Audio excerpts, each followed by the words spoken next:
have our co-host Wai-Ching here today, Amalia Wai-Ching, and I know that she's done a lot of shadow work in her Qi Gong healing modality. So global namaste to you, Wai-Ching. Global namaste, Sharon Rose. Global namaste, John and Lee also. How are you? It was yes, wonderful. we all know each other, and Wai-Ching will be here like the September or late August as we plan the World Congress with Dr. Effrey Chow and prepare for it, the World Congress on Qi Gong, Tai Chi, Taoism and natural healing, the 22nd one, and we'll be speaking more about that exciting event as it unfolds. It's in late September. But Wai-Ching, talk to us. Do you have a question for John? And talk to us about your working with the shadow. Oh, okay. Very similar to John. It's like we have to go deep inside ourselves to balance the yin yang aspects and also the internal and external. You know, so I've been doing a lot of that, as you know, from the scenes in Quantum Qi. And what I would like to ask John is that, I mean, first of all, honoring him for all the work that he's done, John, you know, in bringing out the whole concept of environmentalism into the world. And now you're doing so much inner work. Are you doing any kind of political activist work to make the changes, even, you know, perhaps accelerate even more this time? I'm curious about your work in that field at the moment. Very good question. I did get engaged in a lot of politically oriented work back in the 60s and 70s. I was a co-founder with David Brower of a group called Friends of the Earth, which was an organization to help lobby for the rights of nature and the rights of all life. And it's been a very effective organization over the years, politically. More recently, I've been trying to take a look at how can we shift and provide a cultural foundation that's deeply honoring of the whole family of life and being part of that and having the experience of that. So we've been coming up with some new ideas about, for example, holding a world concert where we would have an official Thanksgiving concert for Mother Earth to apologize for everything that we've abused her with by up until now, and then having a celebratory concert to honor and give a Thanksgiving concert for all the gifts of life that she has provided, continues to provide us with, and have maybe a day prior to that concert of deep connectivity for a full day, just using simple approaches to opening your heart to the rest of life and to nature and going out for a short period of time into the woods or the desert or the forests or the ocean, wherever you may live, and making that deep, authentic connection in your own context. And then bring in a few global artists. Beyonce's interested in this concept. And so we get a few top stars that would participate in the concert. The concert would rotate around the planet on a 24-hour simulcasted or cycle. We'd have a mix of local artists and global. So there'd be a real tapping into the local artists who are proficient in movement, the visual arts, dance, and different kinds of and poetry and song, and different kinds of ways to utilize art to express that connectivity to the rest of life and being part of the big family and giving Thanksgiving back to Mother Earth for holding it up. So that's an example of the kind of activity that we're involved with to provide a new way of sparking a global activation of this idea of being part of a big family of life, that instead of just looking at the rest of life as a big basket of resources to take from. Well, these kinds of events always make my heart sing, and, you know, to participate in. It's just so beautiful to do that. You know, and now in terms of health as well, I'm involved in a lot of the money pox situation. We call it the money pox because that's another opportunity to for many of the technocrats and bureaucrats to make more money. And so I'm actually getting a little bit more political. That's why I asked you that question. You know, are you getting any politicians on board besides people like Beyonce, and, you know, make sure that she also uses environmental textiles for clothing? Or, you know, what are some of the real things that we are doing on the third dimension to really make a difference, whether it's regulations and or changes to the quality of water or air, you know, beyond chemtrails and all that. I mean, like serious stuff. What are we doing that to stop these activities that is so detrimental for human health?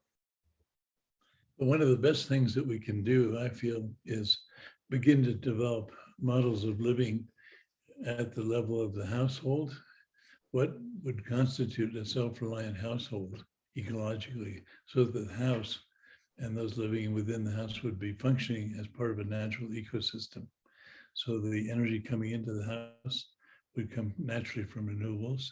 The waste recycling within the house would operate very much like a natural system and recycle naturally into the local garden, for example, in case of human waste. And have the household be really an example of how an ecosystem functions on a very small scale level, the household level, and then move it out to a neighborhood level and do that for a whole neighborhood, because there are things you can only do to scale.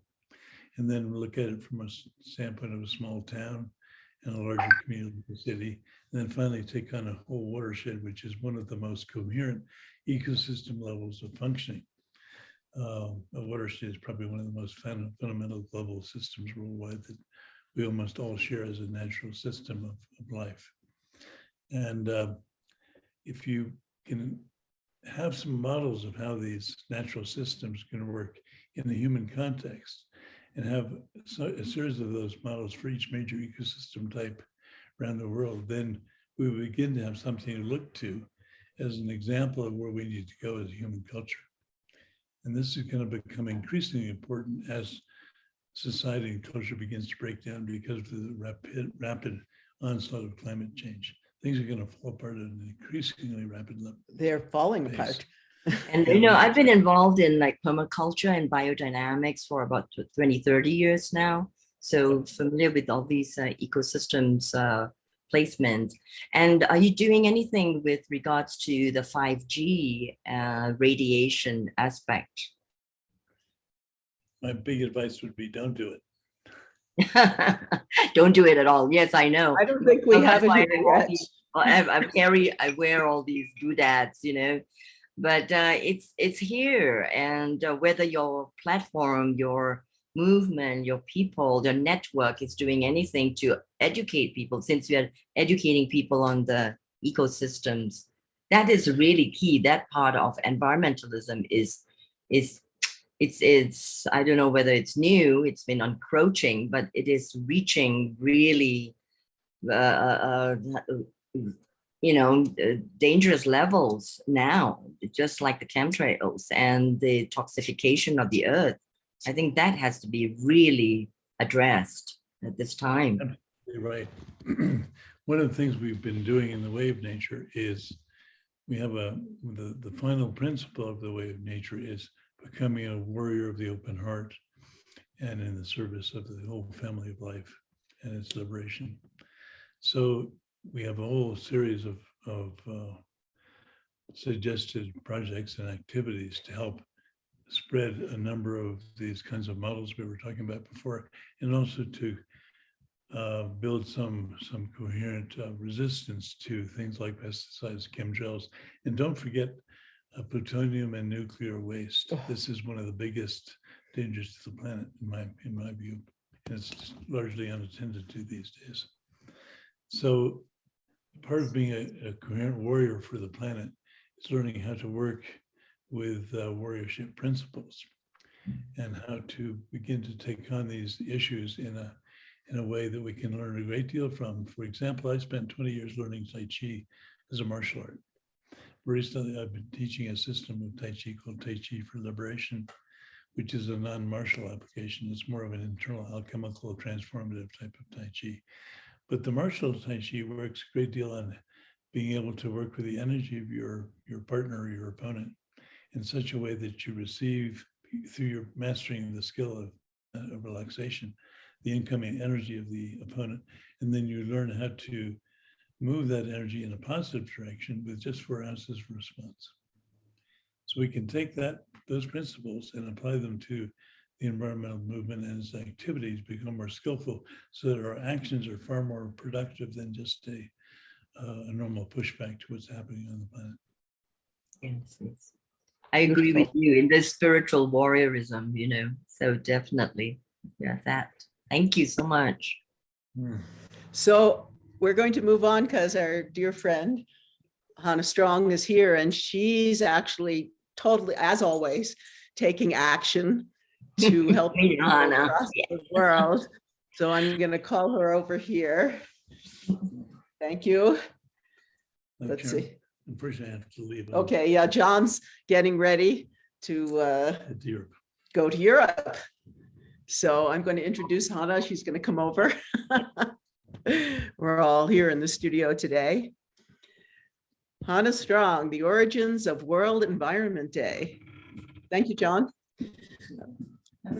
Hannah Strong has been an advocate for environmental conservation and restoration for many decades.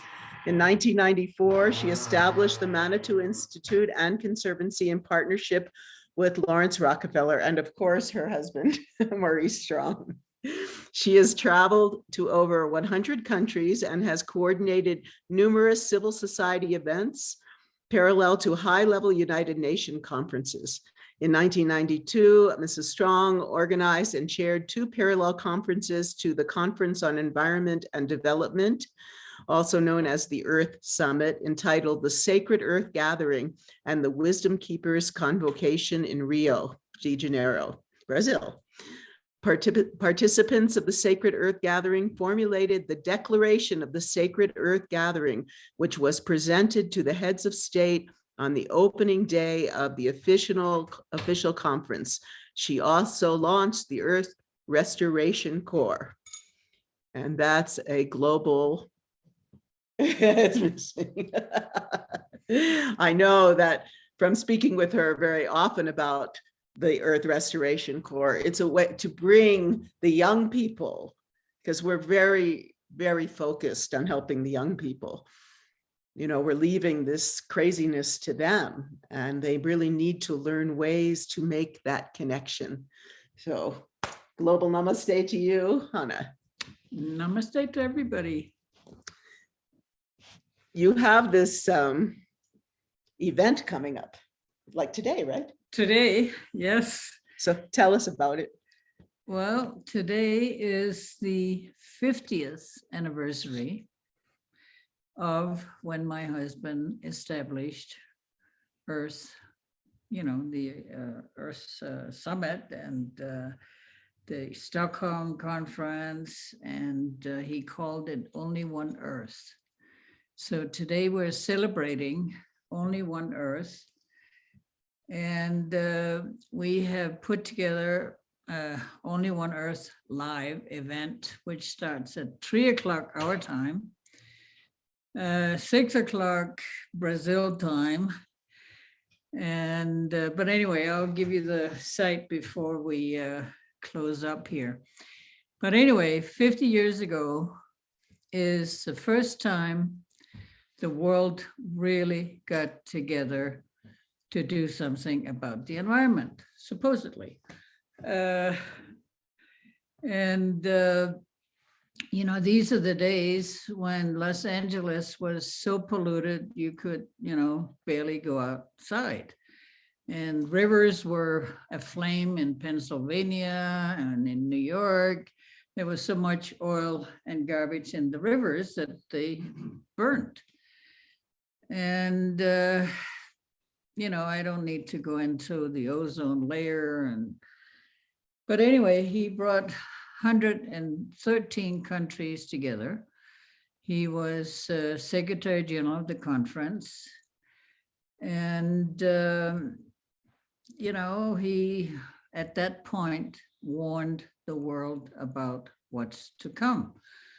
And if we had done something in those days, 50 years ago, we would have had a huge chance of not having to face what we're going to face now. So here we are, right on the brink of major catastrophes, and this is what we're leaving our kids.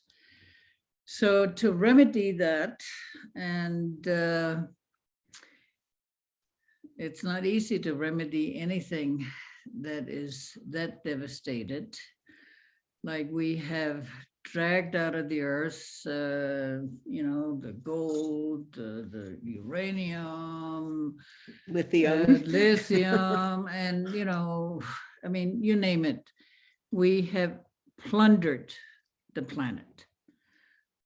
And with this, you know, whole green technology, you know, movement, the green technology movement needs glass, they need steel, they need, you know, they need all the things that we have already taken out.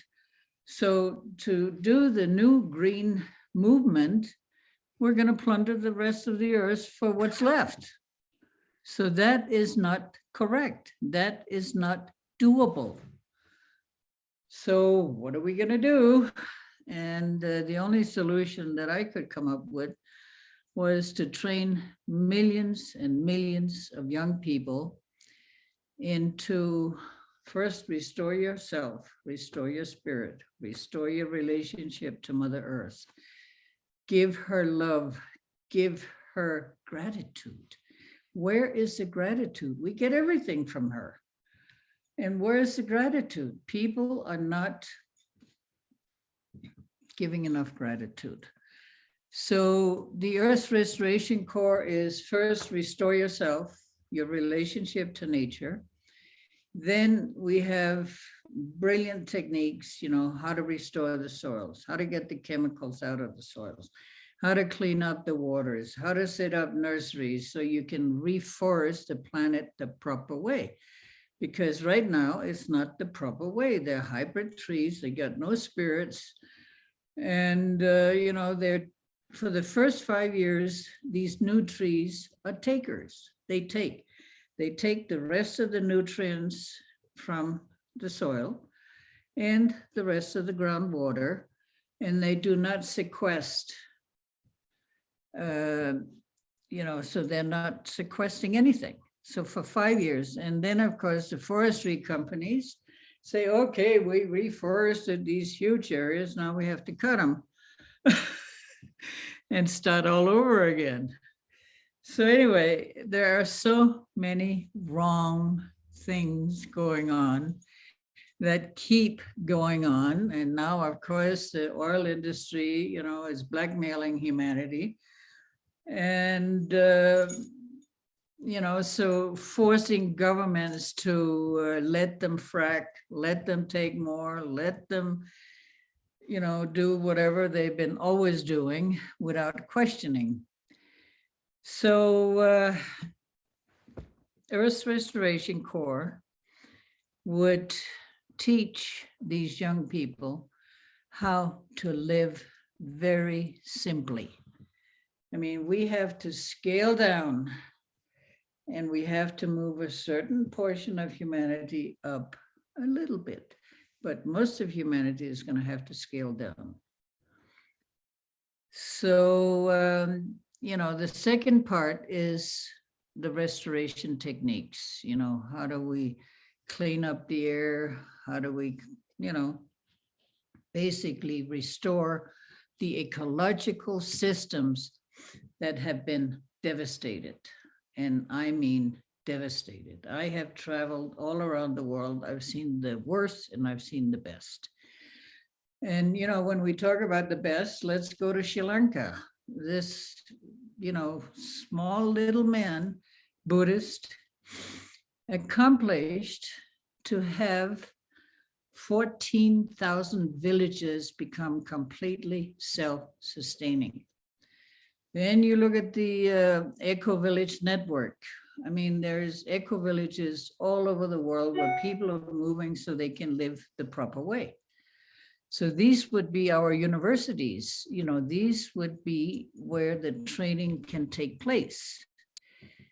You look at China, everybody thinks China is completely unsustainable, which is true, but still they have over 12,000 ecological villages, greenhouses, organic, and, you know, brilliant. And, you know, they restored the largest area that has ever been restored in human history, the Lost Plateau, which is the size of Belgium.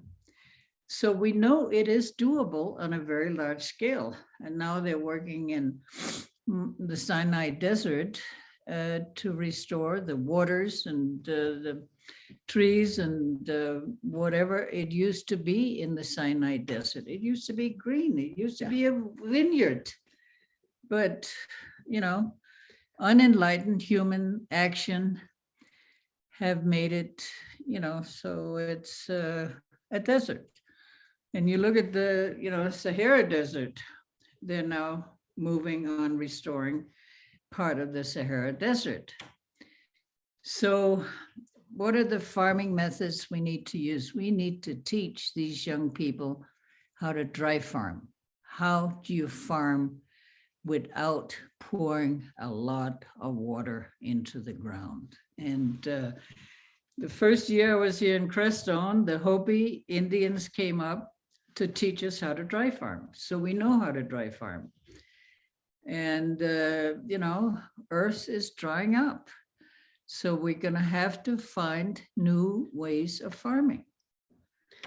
Well, we use one of our methods for in our garden is using cardboard and making holes and then just watering. So you're just watering instead of the whole box, it's going directly to where that plant is. And that seems to be working pretty well.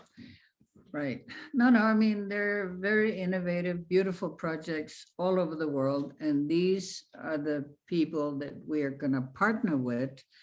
And hopefully we will have, you know, a good amount of money that we're absolutely raising now to get to these projects around the world that are doing the right thing, but they don't have the money. I mean, you know, first of all, you have all these corporations plundering the planet, and then we expect all these little NGOs around the world to restore it after the corporations plundered it. Well, it seems that some of them are moving toward, they're pushing this kind of AI thing where we're not even going to be human anymore. We're going to be this Yuval Harari. He's pretty out there, talking about we're in the fourth industrial revolution where human beings are going to be, everything about them will be monitored. Right. So what does that have to do with nature? Right.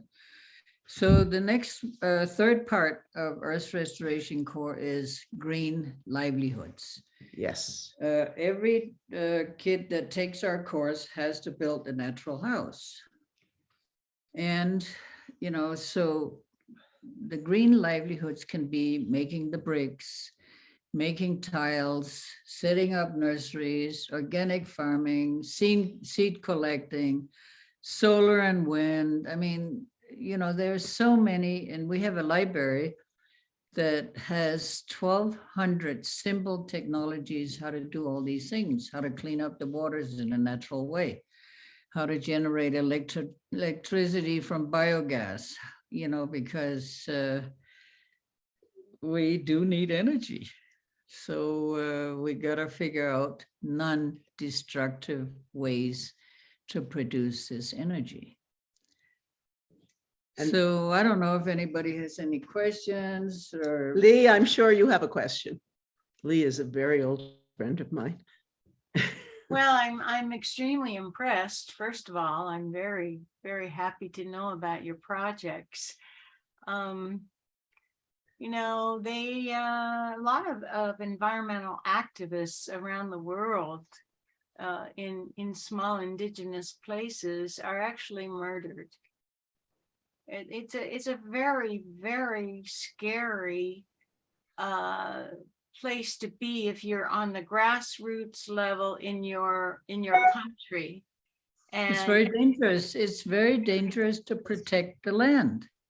yeah, and it's because, again, I hate to keep using the word greed. It's really, again, the people at the top, Ignorance. well, they need to dance. They need to be included. That's the problem when we otherize people. No, no, but the thing is, this is what my husband has worked on, including everybody. Yeah, that's important. It really is. And because if they can't evolve and if they have the power, then how can anyone do anything against them? I mean, you know. No, no, I mean, that's why he set up the Business Council for Sustainable Development with the 52 largest corporations in the world. But where is the action? There is a lot of greenwashing. There's a lot of deceit. There's a lot of good words that will, you know, confuse people. And, but where is the action? And the thing is, I don't know. Thank you, Hannah. That was what I was bringing up, was it's a lot of greenwashing. And, you know, it's so been well, doing we have that. a whole new vocabulary of, What are we going to do now to like shine the light on it and make sure they take action, you know? And what do we do? And what you're doing is incredible. And we talked about bioremediation and biodynamics also. So there are simple techniques, but we have to do it on a larger scale. And also these technocrats, you know, you have done so much and your husband has done so much. And what's the next step on and that to use the power to make well, the the change? thing is, basically, it's going to be up to people. You know, governments are not going to move unless they're pushed. And, you know, if we succeed with our project, we, you know, have this proposal out to train 500 master trainers around the world that in return can train millions. And then, you know, we do have a plan to involve the military. We did get the Earth Restoration Corps into the military, but they have the bases, they have the money, they have the training facilities, they have the kitchens to feed people. So that's the scale it's going to have to be on. Yes, agreed. The military is going to have to kick in gear, and instead of teaching young people to bomb, blast, and kill each other, they're going to have to teach young people how to restore themselves and the earth. Otherwise, we haven't got a chance. Sorry to say that, but it's pretty grim. We were even speaking the other day about here, our Crestone, and it's time to really take action. My husband is interested in, he thinks that we could do vertical farming. That's his, if we had a space, we'd be able to feed the whole community. So we'll have to get you together with him. He's very interested in helping as much as he can. And having our garden for the last, what, 4 years, he's learned a lot. No, I mean, there's a lot of beautiful gardens and orchards, but, you know, for the winter, you're going to have grains. You have to have huge amount of grains, and all the grain, you know, headquarters like Ukraine are being bombed to smithers. So here goes the food supply that countries around the world were counting on. And, you know, with the drought that's hitting a lot of places, it's hit Sri Lanka, it's, you know, the drought has hit a lot of places, Africa, Middle East. According to the UN, you know, there'll be about 700 million climate refugees. Who's going to accept them? Nobody can accept them. So what is the solution? The solution is that we train these people in refugee camps to restore their own areas, get the groundwater back, get the topsoil in good shape, and for them to farm dry farming if it has to be, or if there is enough groundwater coming back. But these refugees, there is nowhere for them to go. Nobody wants them. Europe is finished taking in refugees. You know, they won't do it. So the population is double, triple, quadrupled, and the earth topsoil has died and dried out. So that's where you're getting your climate refugees. And we don't have enough resources for people to survive.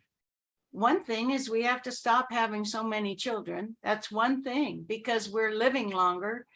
And so if we keep having all these kids, who's gonna, you know, all we can do is watch them suffer. We see them dying and suffering. that's right. And you look at it, who on this planet have a harmonious birth rate and death rate? Only a very few indigenous peoples now have that balance. And the thing is, I mean, having a child in ancient times was a sacred ritual. And every child that was born was a sacred child. Now, I mean, they're disposable, you know. Oh. Yes. No, I mean, and the way children are misused, I mean, it's like evil. Well, the parents cannot even take care of them, and their mental capacity they get crazy. And even here in America, when you're killing your own children, it's your own. You cannot survive. You can't stand their sound of their screaming. And this is, you don't have the knowledge, the tools, the help, the society. There's no village. It takes a village, as you said, in indigenous cultures, it was a village. Right. So we're falling down in every single way. And again, inclusion, I don't know how we can do it. It's we're trying, and thank you. All of this money going for armaments. It's absurd. Well, the thing is, I mean, why do these big corporations need subsidies? These are perverse subsidies. Yes. They don't need them. No, I know. And so And we are actually, in our taxes, we are paying for our own demise. agreed. By empowering these we are, and we're getting closer to it. right. Yeah. So tell us a little more about this event today. Okay, this event today is a live event. It's a broadcast out of Brazil. And we have very beautiful music. It's geared towards young people, to get the message to the young people. And so there's music, there's talks. I mean, you know, like, for example, we have Al Gore giving a message. We have the head of the Bees of Fun giving a message. You know, Stephen Rockefeller, you know, Trudeau. I mean, you know, we have aware people that have been in the field of the environment for a long time that, you know, not always listened to, but today we're going to be listening to them. And there's some very, very, really good messages, including from indigenous grandmothers and, you know, I mean, young people that, you know, have seen the light. So, you know, it's, you know, it's a 2-hour, like I said, broadcast out of Brazil. And it's only One Earth Live. So you can get it on your whatever, device, your whatever device you have. So, and if you can spread the word and get more people to watch it, great. So, but What time is basically, it again? What time? well, it's our time is 3 o'clock Mountain Time, so it's 5 o'clock New York time. And I think there's a London time in there too, and Brazil time is 6 o'clock. So New York time, I don't know where you are. She's in but- New York. Oh, you're in New She's in York, Manhattan. okay. All right, so New York time is 5 o'clock. Cool. So I hope you have a chance to watch it. It's definitely, not a boring talk. It's a lot of music, I mean, we have to capture the young people. I mean, they're not like us. They, they're different and they want something real.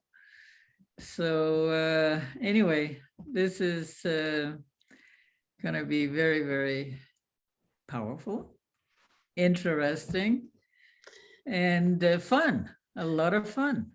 Well, I want to know, how do we get the funding for the Earth Restoration Corps? That, to me, that's like incredibly important. Well, we got the proposal out. So let's hope that they'll fund it. But it's people that definitely have the money and more than enough money. Yes. So let's see if it happens, and we'll partner up with people all around the world to train these master trainers. Neil Kumar, are you here? Neil Kumar, we really at Healing Our Earth need to, can we see a copy so we can help of Yes. the proposal? It would be wonderful, because we're doing these kinds, Healing Our Earth was created to assist with these kinds of proposals and projects. Global Namaste, Sharon. Yes, I'm here. Namaste, Neilji. Yeah, I can't find the link from the Brazil, so she really needs to know what it is. It is also a Here it is. organization link. Here it is.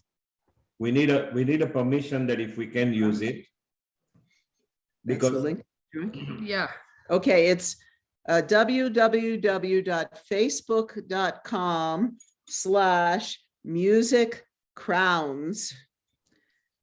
Oh, wait, there's also a www.only1earth.live. That's it.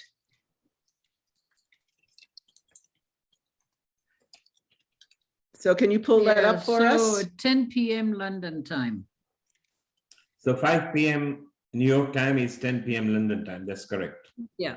Here, let me see. I'll put it in the chat. Let me see what it is. Do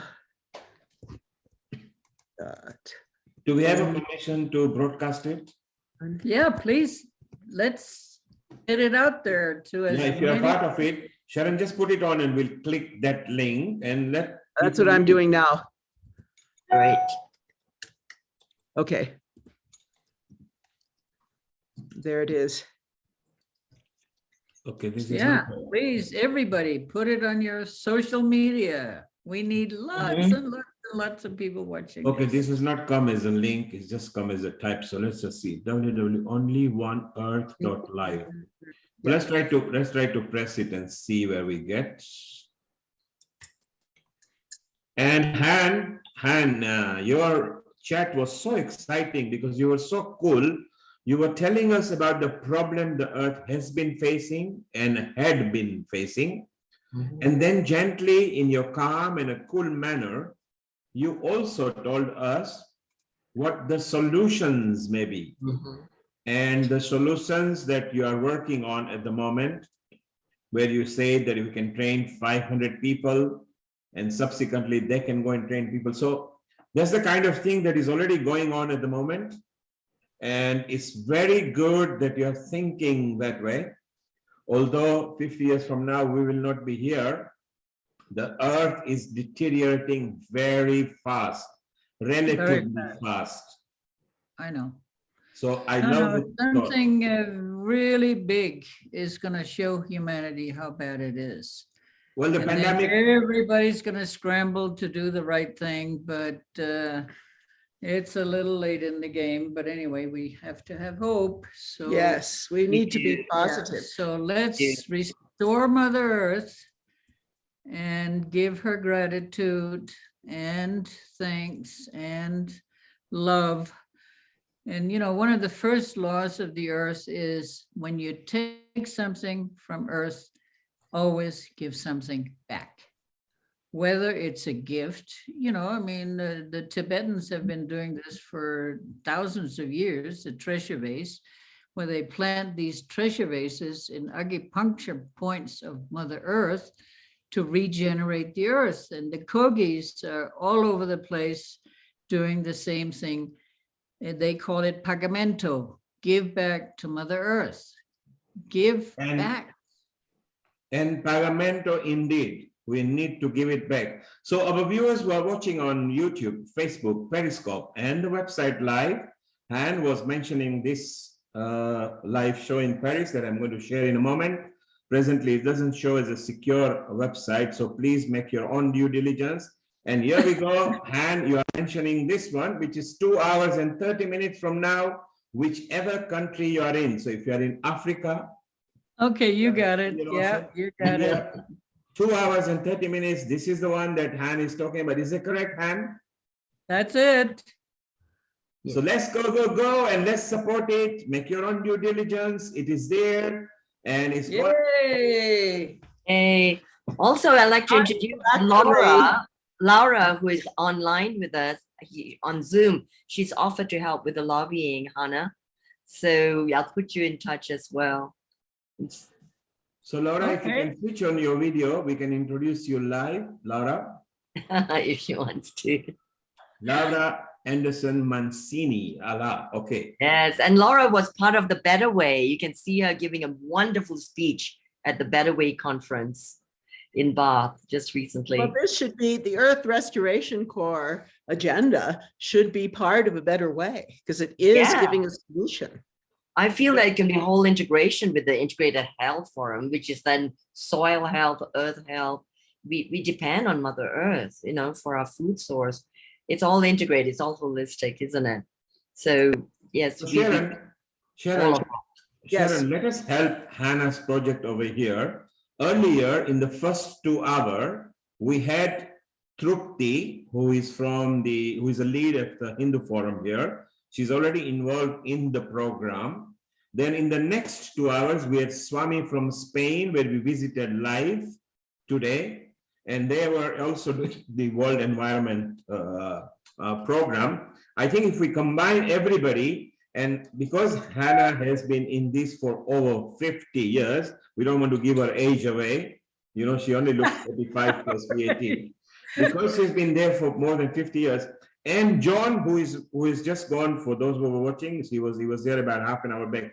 I think combined together, we can have a fantastic force that we can get the ball rolling even faster.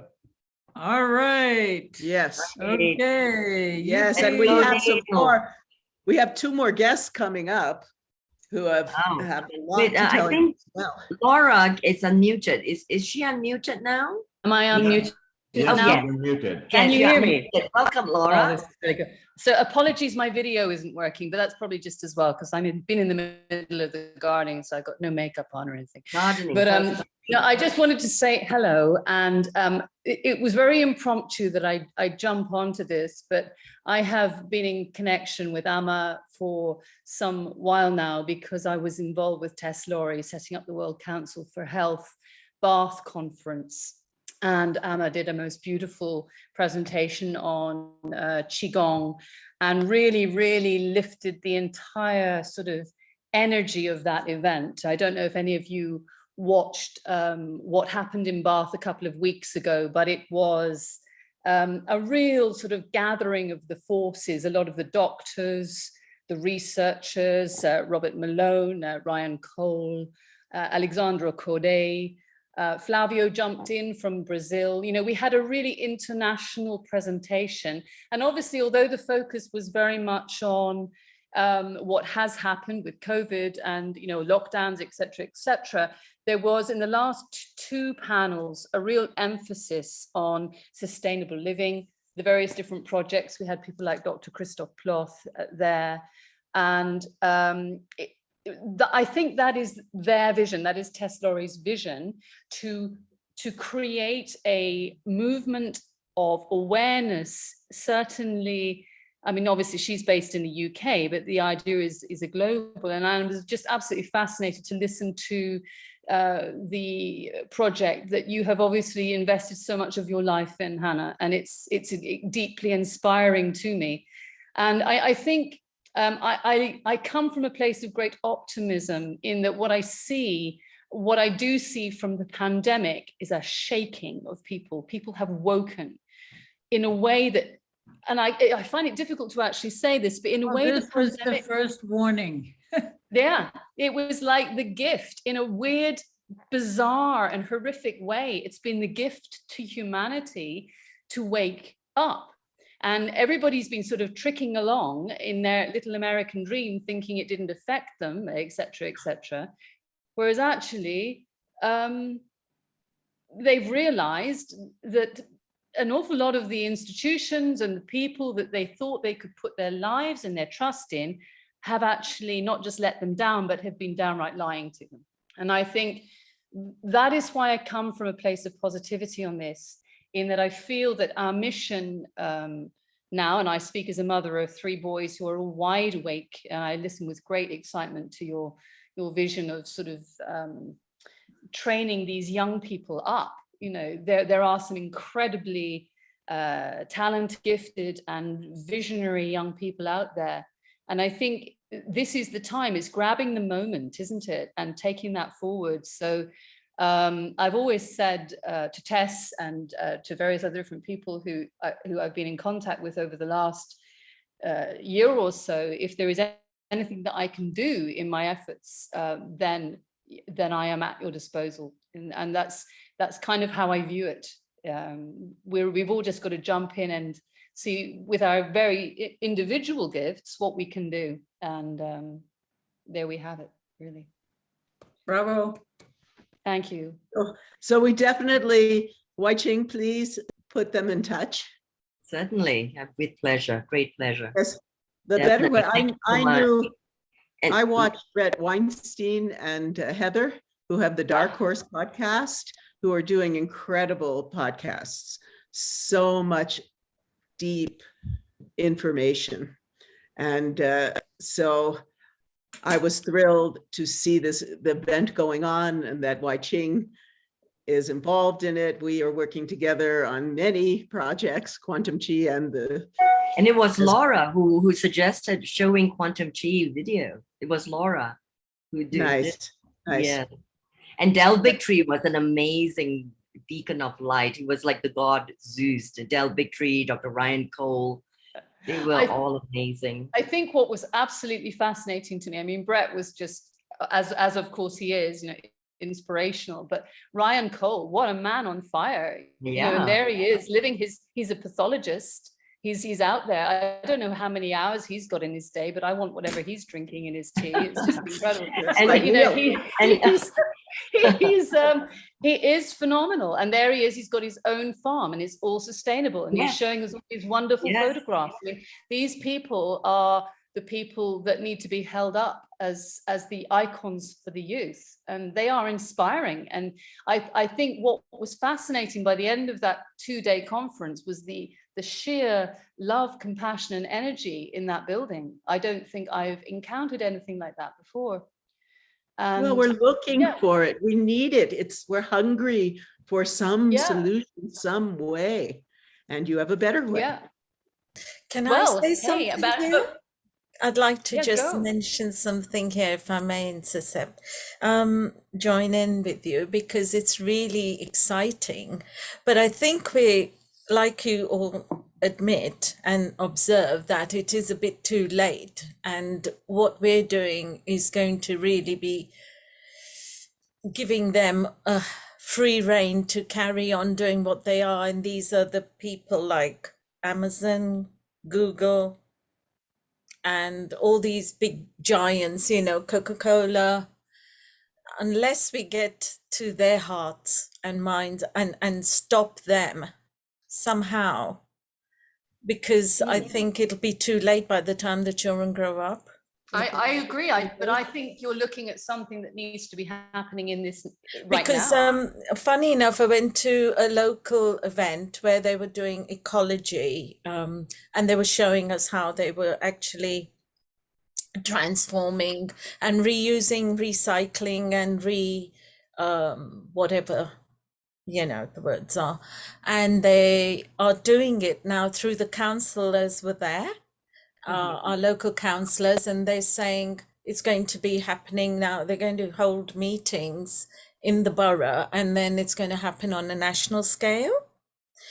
And then it's also because lots of paper and waste products are being wasted, and we're always targeting the householders when it's these corporations who are the big ones that we need to catch, the big fish.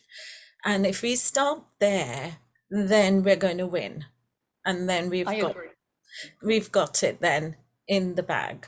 Because right now, to start with our children, they haven't got the time. And these things we're doing, have they really got the power and the teeth to actually bite it? I think what's very interesting, I mean, one of my panelists, I was on the activism panel because as Emma will tell you, I'm relatively of that ilk. I had Neil Oliver there. Now, I think that these journalists, I mean, he walked around for the entire weekend with his jaw just dropped on the ground. They are waking up, and they're now out there. I don't know if you listen to Neil Oliver on GB News at all, but you know, you listen to how he's speaking now. And yes, I agree. It's not just the young people. You know, that conference was mostly full of people in maybe their 30s to 50s, 60s. You know, and I think we are the ones who need to hold the councils, the governments, the media sources to account. And Mark Sharman was there. You know, he's the ex-head of ITV. We've got some very, very powerful people, some very knowledgeable and well-equipped people who know how to not infiltrate. I hate that word because that's kind of their game, but know how to work within these various different authorities, organizations, and there comes a tipping point, doesn't there? There comes a point where they have to decide which side are they going to sit on. It's very comfortable for them all at the moment just to sit on the side where, okay, yeah, you know, so-and-so is talking about green issues and we'll give them a little bit of time on a Thursday afternoon to present their green arguments. And I get all of that. But the point is that there will come a tipping point, and that's what I can see. And that's where you have to push to, isn't it? You have to make the right people accountable. And once they realize they have to change what they are saying, and by the way, the media is the big one, in my view, then things change, because the other media will follow suit, no matter who's paying their salaries. Not Rudolph Murdoch. Yeah, that's true. Question. May I say something about the media? Because I worked in television for a long time. The first thing I did was go to the newsroom 30 years ago at NBC and say, where is the environmental reporter? There was none 30, 40 years ago. The only place you had any was in California. It's called a beat, environmental beat. We're finally getting them. But as far as the media is concerned, it's the advertisers who are supporting the media. They're the big corporations. So the media has to acquiesce to the advertisers. And as far as the environmental groups are concerned, I'm furious at them. They haven't gotten any 30-minute promos out there. You could be doing your own stuff on the environment if you paid for 30-second spots and gave it and supported these media people with promos. nobody's making them. They're so easy to make. You know, you should have one, Hannah. You should make. Roundup is having 24/7 advertising. Yeah, that's great about suing and all that. That's great, and that's really important. But I'm just saying, these environmental groups, they want your money, but I don't see them on TV giving us this promo, that promo, 30 seconds, and pay for that. That gets to the people a lot quicker. Well, think of all the money that's being thrown into all of these political campaigns. Exactly. The same people are supporting. Well, I've got 2 more guests, and so we'll say bye to Hannah. Bye. And Thank you for listening. Peter, they're pulling your name up, Peter. So Peter May has been a guest on our show a number of times. He's a meditation teacher, alchemist, botanical formulator, wilderness guide, and natural sound recording artist and musician, Grammy Award winner. Living here in the Sangre, thank you, Hannah. Sangre de Cristo Mountains in southern Colorado. He incorporates his love of nature and musical background to create experiential teaching experiences for healing and spiritual evolution. He developed and manages Prana Camp, Life Force Awareness Training, which specializes in nature-based elemental awareness programs for youth and adults. He has studied extensively for almost 30 years in Eastern and Western spiritualities and is a resident teacher at Chamoling Retreat Center in Colorado. He currently formulates alchemical blends with his botanical medicine company, Windhorse Botanicals and Endurance Alchemy Lab. He is a Grammy Award-winning producer and musician, and his current work includes playing and recording music with his nature fusion band, The Sonic Apothecary. He has just released his latest CD, Spreading Like Wildflowers, and his website is windhorsealchemy.com. Global namaste to you, Peter. Thank you, Sharon. It's so wonderful to be here and listen to Hannah, who inspired me to keep going. Yes. And to come here, and we kind of joined what the already ongoing effort was to get with nature in every way we can, every way we could. And it's great because I've been here listening to her, and I'm kind of checking in now to see what we can add, to that, and give maybe updates, because I've been here, she's been doing it for what, 50 years? Yeah. At least. Yeah. And I came here in '93, and we started working on ERC, the Earth Restoration Corps, at that point, we actually ran one over at the old Paducah camp. And that was the beginnings, right? And when you have just one other person that you work with, but even though we've had many more than that, things start to happen, and really good things. So, but your latest work, because we're talking about the issue about what's going on with the soil, right?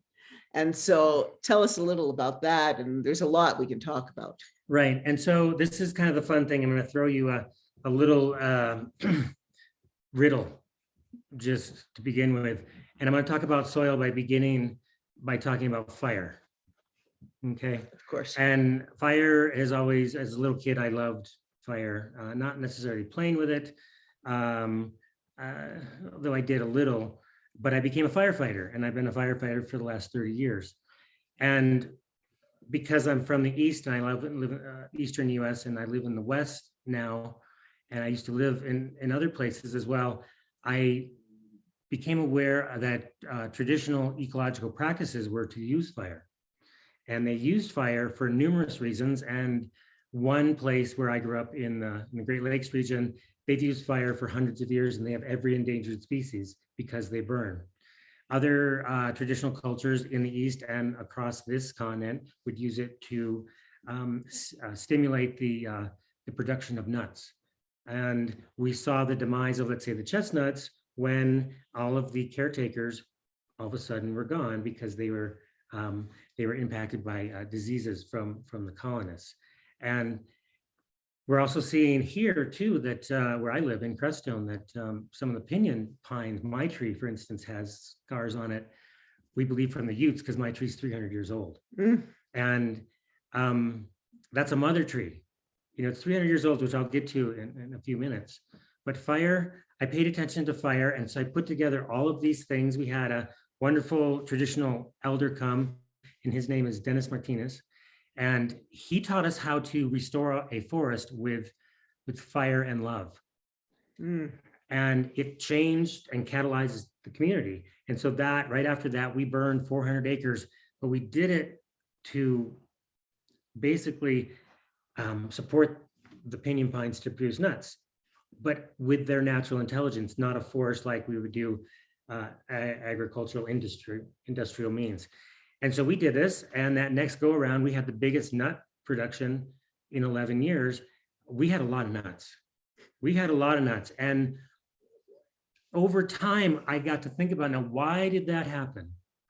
And so in between, we went to Iowa and we burned there. And Iowa is a little different from when, let's say just 100 or 200 years ago, they used to have the big turkey foot grass, and that's 8 to 10 feet tall. Anyways, we burned, and everywhere we burned, the turkey foot came back.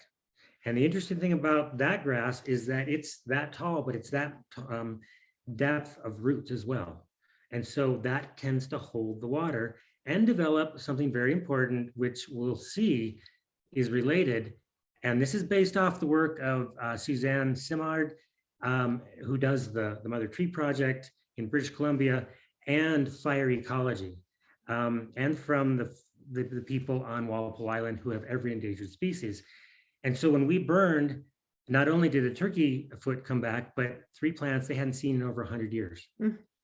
But when we burned, the 2 of us that were leading the burning, we're also adept at meditating. And as athletes, as meditators, we bring our meditation into action. And so what we're doing is we're meditating as we're actually burning. Are we afraid? If fear arises, then that is included in the meditation. And so for many of us who meditate, we know that as things arise, then they're allowed to be, provided that we can allow them to be, in a sense, hosted in that openness of space and that light of awareness.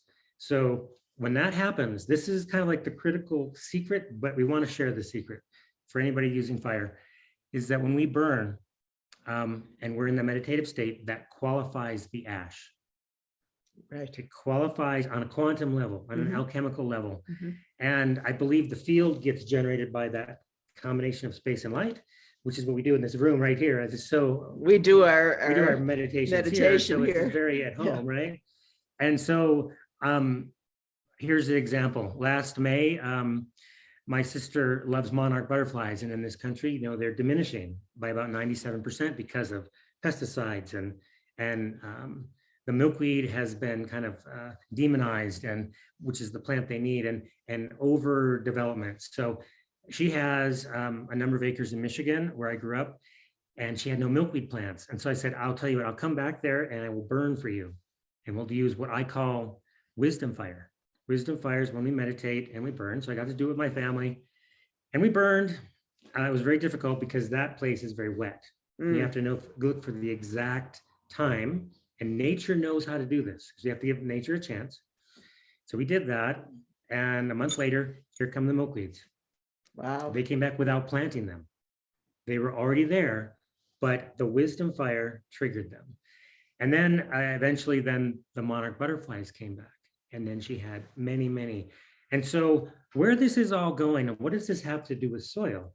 And we'll look to, you know, the Amazon basin and something called terra preta. Terra preta is a type of soil that it was studied by first Japanese researchers, then researchers from the United States, and they found something interesting. They found pottery over about 40% of the Amazon basin that they studied.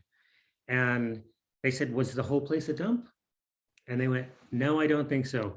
What they found is burned pottery, and burned pottery acts as a paramagnetic enhancement. And in plants and trees and things, the chlorophyll is paramagnetic like our blood. And so when you bring that, that can help the plant transport the nutrients it needs. For instance, if it doesn't have enough water or enough light or enough energy, it enhances. And so when we burn now, and this has also been shown, it can take what would be considered more of a diamagnetic water-filled substance, maybe like the, the leaves or grass that we burn, and then turn it into a paramagnetic influence. And so that's one aspect of it. The other thing that's interesting, and all these anecdotal things started to line up, is that after big fires, especially in Montana and certain types of forests, many of us, well, I don't do this, but many people go on wildcraft mushrooms. I think it's the chanterelles or the morels, and they pop up. And what has happened there? All of a sudden, the paramagnetic, diamagnetic was rebalanced, the pH was rebalanced, and they got what they need. The mycelial network got what it needed to have a flowering or a fruiting. And it's a big industry, right? And you put all these things together, and it's like, oh, wow, if we start to bring back fire or its alternative or its equivalent, we can start to get the mycelial network back. And once we get that, and this is the work of Suzanne Simard, like I mentioned earlier, it starts to connect all of the trees, and the trees start to share, and they start to share with their kin and also with not kin. And they start to be able to hold water better, which in our place is very important now, and in many places that are stricken by drought. And it's interesting because it's maybe not what we have been doing only, but it's what we have not been doing. We have not been allowing what we call, let's say, wisdom fire to be present. And that's also true. We also haven't allowed different keystone species to be present, like in this area, the beavers. So they all tend to hold the moisture. In this area, we have an abundance of sun, and so we need more water. In other places, they might need more sun rather than, but there's many strategies shown by the Terra Preta made in the Amazon. And so this becomes almost overwhelming, just like what we're hearing today. It's like, are we past the point of no return? And I believe in everyone's one place, if it's only for you and your place, it is worth it to be part of the network, because this network is not just on this dimension. And that's my own belief. I don't want to put that on anybody. I called it as I'm sitting here, because I'm getting inspired from our interactions, and it's really important to do that, the Imaginal Realm Council. An Imaginal Realm, to me, is where the plants hang out.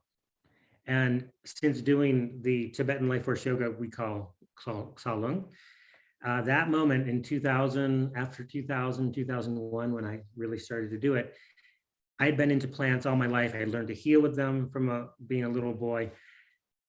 And I learned from people and from books. And once I started doing the life force yoga, the plants started to communicate with me directly.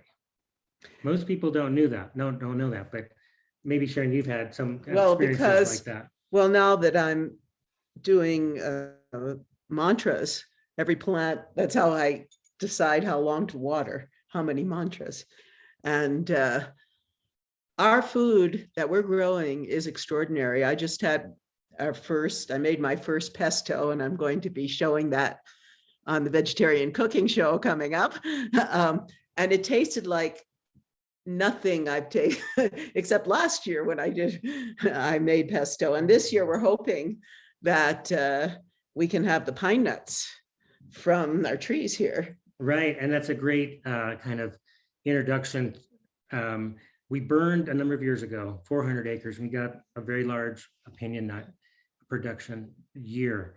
And I always wondered, like, did that really happen because of us, or did it happen just as a coincidence? And so our climate now has changed, so we can't rely on the burning schedule we used to. We don't get a lot of snow sometimes, and then sometimes it's way too wet and then way too dry. So I've had to develop an alternative, and that alternative is derived from trace elements made from sea salt and effective microorganisms made from raw milk and rice. And so I started testing it 6 years ago.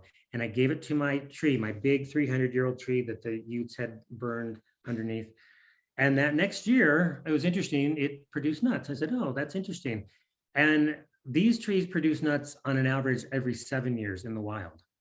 Yeah. Right. And so I didn't know really what to do because I didn't want to force it. And it was really dry. So I said, I'll give you some more. So 2 years go by and it produces again. I went, okay. It's interesting. I'm paying attention. The other trees aren't really producing. Maybe one I treated as well. And so, you know, we have such an interesting climate right now, and that we're not used to, that I fed it one more time last year. And this year, though, it started to produce cones. It takes 2 years, so it started to produce the small cones, but it started then to, the other trees around it started to do the same thing, and it started to reveal the mycelial network that is now being built. And this is not from fire. This is from what I call fire wisdom in a bottle, because Yes. it's a liquid. Yes. But it's very similar, because that ash, and from my alchemical training, that ash is very similar from burning, is very similar to the extracts from the sea salt, the trace elements. Yes. And so now there's numerous trees on my land getting ready. They're producing cones like this. I brought one here. This is actually, if you can see that, that's a little green cone there. And these will grow pretty much like a little smaller than a tennis ball, between a tennis ball and a golf ball size. About a size, a little bigger than a black walnut. And hopefully in the fall, we are going to have pine nuts. And people are getting excited because there hasn't really been this interaction with the wild forest. Yeah. And so that lends itself like, well, how do we take care of our forest? And I do make a lot of formulations with the oils of the pinyon pine. And because this is a theme, it's like, how do we take care of things? And I've noticed that as I've taken care of the forest, it's starting to take care of me, like physically. Like it's giving me something to eat, it's giving me something to drink, you know, during the whole pandemic and the virus and everything. It's the basis for the Q tonic, which is the hydrosol of pinyon pine and aspen and mountain oregano and other things. And which has been very helpful. Very helpful. It's also because we get a lot of, there are people that get allergies actually in the spring, and this Q tonic, anytime I started to feel any allergic reactions from what was flying around, I would take it, and that was it. It helped me tremendously. Right, exactly. And it's helping people. And it, you know, it helps people with the byproducts or the products of the forest, from herniated discs to severed tendons to necrosis, frostbite, very rapid healings for sprains, strains, things like that. The forest now is interacting, and it's still wild, though I live right in the middle of it. And what I realized is I had been feeding the mother tree. It's So like, how do which you one? recognize a mother tree? Well, how do you recognize exactly? So the mother tree is generally going to be the biggest, and it's going to go like this. It's going to have arms wide open because it had no competition, usually. Mhm. And so mine is very big. And this is going to apply to most trees, but in a forest, you might be looking more at size. Yeah. And so if we're going to try to take care of the forest in a better way, how do we do it? We feed the mother trees. course. That's the message. Well, how do we do that? Well, we can either make things for it, or we can do understory burns, but in a wisdom fire method, not just doing it because it's the thing to do, and but really taking the time to make sure that it's dialed. And when you do it in a certain way, like the people in the Great Lakes region, they have every endangered species because they burn, and they're obviously doing it in a sacred way. Yeah. And it's a wonderful book. The book is actually written in Chippewa to retain the language and the connection. Yeah. And speaking of traditional ecological knowledge, you know, the mycelium is so important. And that's where we get back to soil. The health of the soil, the mycelium is able to transport nutrients. That's right. From one to the other, and for the benefit of other plants, and retain water. So to rehydrate, which is what we're working on, we haven't had fire in a long time. And since we don't have fire, we don't have the mycelial network, but we want to bring it back in a very gentle way, you know, because some of it's we wouldn't think that even though it's hot and dry that we need fire. We need fire in a different way. Of course. Of course. And what's interesting here is that we have temples and communities from all different traditions around the world. I think we showed you the ashram with the temple to Lakshmi, and you know, the Shumei, the Shinto tradition, and many. And we've had such a deep drought and high winds. We always get winds in the spring, but now they've been outrageous. So we all started doing different indigenous practices for bringing the rain, and we've done pretty well. We need to do it again. It's been, we've had some very good response. Yes. You know, in a sense, if there are spirits involved and they're not happy, if we can please them, Yes. Traditionally. Yes. And that seemed to work. We had a number of days with wet, heavy snow and rain. Yeah. And, you know, there seems to be a number of coincidences. So we're going to do it again on Tuesday. Yes. And This is I know, explain this practice. explain it? Yeah, why not? So traditionally in Tibetan, there's something known as the Jipdak. The Jipdak are the local spirits. And when they get unhappy, they may not bring the rain, because in that tradition, that's what brings the rain. And so they like certain things, and they like certain things given in a certain way with certain codes, which we call mantras. Yeah. And just to be clear, there's a number of other people working on very similar things. Yes. From the Native Americans and the resonant drumming. Yes. I think what we need is actually the sound of water hitting as if a beaver were to hit it. And so I'm suggesting to people to get at least maybe just a little pool or a bird bath and just hit it now and then, so that nature remembers what water sounds like, and it kind of wakes up those spirits, whatever cosmology is going to work. My husband Jay constantly has rainstorms going on on the TV, and I want to bring in our last guest for today, Louis Jarvis, and I want the two of you to interact, because you've known each other a long time. So come on over, Louis. And yeah, welcome to Louis and I. No, you can sit with us, or you can sit here for a moment. I need to. Yeah, let's see if we can all get in here. Stand on your phone. Oh, okay. Let me move this back and we can get everybody in here. Yeah. So here is our dear Louis with a plea for Mother Earth, really. Louis Jarvis is a lifelong student and transmitter of prophecies from numerous traditions stretching around the world. He was a Peace Corps volunteer in Venezuela and Afghanistan.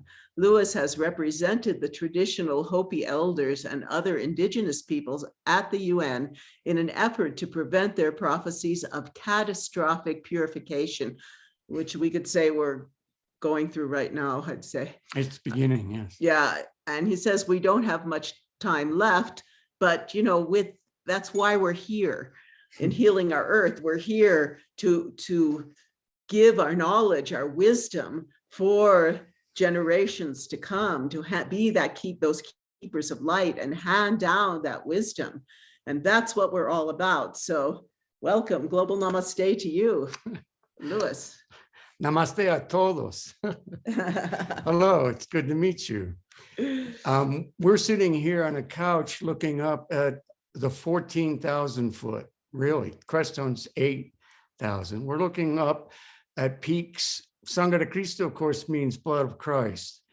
This valley, San Luis Valley, is where the sacred mountain of the east of the Southwest Pueblos and the Navajo consider this valley as perhaps the most sacred valley in the Western Hemisphere. The Hopi traditional people say that once upon a time, a long time ago, we're at the end of the fourth world. This is not the end of the world. We're at the end of the fourth age, if you will. Hindu Buddhist cosmology would describe it as the Kali Yuga, but this isn't the end of the world. The Hopi traditionals speak of 9 worlds. This is the end of the fourth. And what's happening here as happening 3 previous times and will happen again in the future. So what we're going through is purification. It's not really destruction, it's purification. And Grandfather David and Grandfather Martin and other traditional elders have said at the UN and elsewhere, why would you want to prevent Mother Earth being purified? She's not going to be destroyed. It's us that may look like we're being destroyed. Chastised, purified is a better word. We're very lucky here to be at the foot of the Sangre de Cristo Mountains, which the valley, the San Luis, is the largest mountain valley in North America, stretches down south of Santa Fe, more than 250 miles from here. And if you go by the traditional Hopi point of view, the Sangre de Cristos link up with other mountain chains, sacred mountain chains.